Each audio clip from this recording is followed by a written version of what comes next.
Welcome to the deep dive.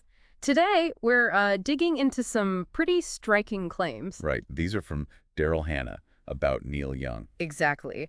Specifically about his experience getting U.S. citizenship back during the first Trump administration. Yeah, we've got this news article based on an interview she gave. So our plan is to sort of unpack what she's claiming, look at Neil Young's own worries about, coming back to the States and maybe the wider context.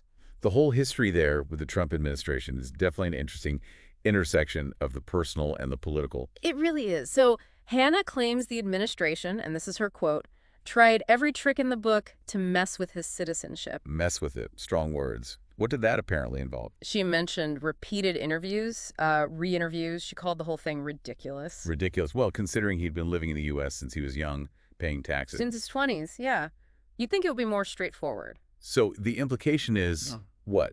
That it wasn't just bureaucratic hurdles. Well, that seems to be the suggestion. And you have to remember, Neil Young was not exactly quiet about his views on the president at the time. Oh, definitely not. He was a very vocal critic. There was that whole lawsuit, wasn't there? Yeah, over "Rockin' in the Free World" being used during the campaign. He sued them. Right. So maybe that history, Yeah.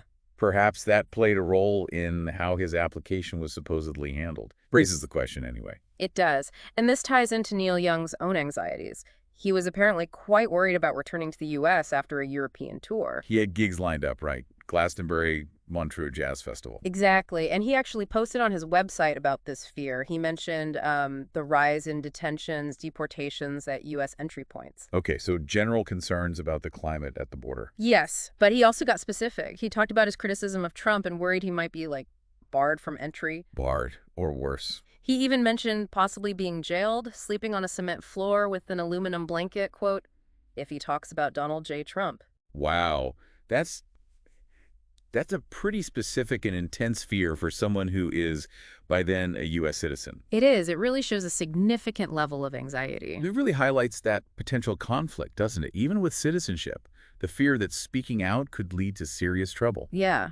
Though Daryl Hannah, in the same interview, seemed to think his citizenship would ultimately protect him. Ah, okay. Oh. So she distinguished his situation from, say, people with green cards or visas who were reportedly facing issues at the time? Exactly. She seemed confident he'd get back in because he was, officially an American citizen by then.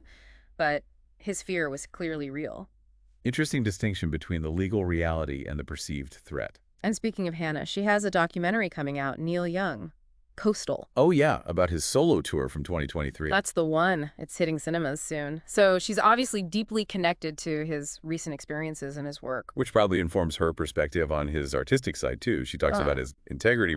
Very much so. She paints him as someone totally driven by his creative muse, not money or fame. Is that where the Geffen Records story comes in? Yeah, she brought that up, how he got sued by his own label back in the day for making albums they felt were musically uncharacteristic. Ah, yeah.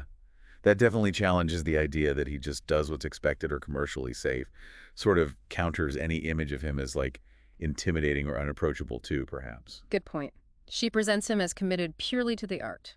And he's still performing, of course. Headlining Glastonbury again soon with his band. Chrome Hearts, yeah. June 28th, I think.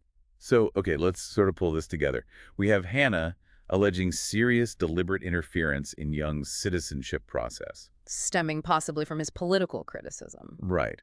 And this contributing to Young's own very real fears about facing repercussions, even potential detention, upon returning to the U.S. Despite Hannah's underlying belief that his actual citizenship status would prevent that. It's quite a picture. It really puts a spotlight on that dynamic between an artist, their political voice, and the state. Even with the legal status of citizen, that feeling of potential vulnerability seems to have been quite potent for him. Absolutely.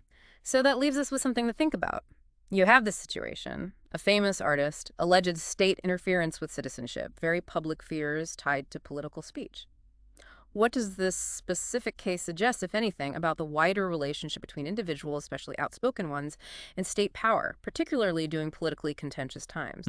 It definitely gives you pause for thought about where those lines are drawn and how secure they feel, even for citizens, something to mull over.